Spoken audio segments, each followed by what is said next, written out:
بسم اللہ الرحمن الرحیم۔ آپ دیکھ رہے ہیں جی چودھری زریاب ساجد صاحب جو کہ اسسٹنٹ کمشنر ٹیکسلا ہیں۔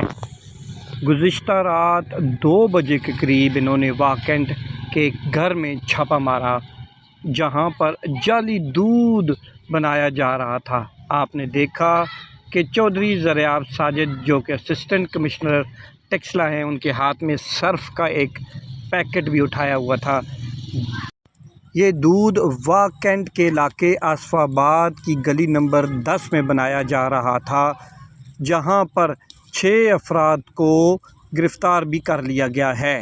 اسسٹنٹ کمشنر نے اپنے عملہ اور پولیس کے ہمراہ اس گھر پر چھاپا مارا۔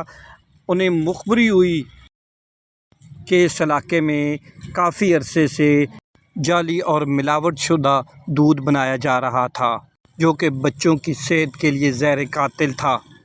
اسسٹنٹ کمشنر ٹیکسلا نے یہ بات انتہائی رازداری میں رکھی اور کسی کو کان و کان خبر نہ ہونے دی۔ آخرکار ملزمان قانون کے شکنجے میں آ ہی گئے۔ کیمیکل شدہ دودھ کو بنانے کے بعد پلاسٹک کی بالٹیوں میں بھر کر فریزر میں ٹھنڈا کرنے کے لیے رکھ دیا جاتا تھا اور پھر بعد میں انہیں مارکیٹ میں فروخت کر دیا جاتا تھا۔ یہ وہ تھا وہ سرف کا پیکٹ جو اسسٹنٹ کمشنر نے موقع پکڑ لیا اور اب یہ ملزمان قانون کے شکنجے میں ہیں اور انشاءاللہ یہ کیفر کردار تک اسسٹنٹ کمشنر ان کو پہنچا کر دام لیں گے۔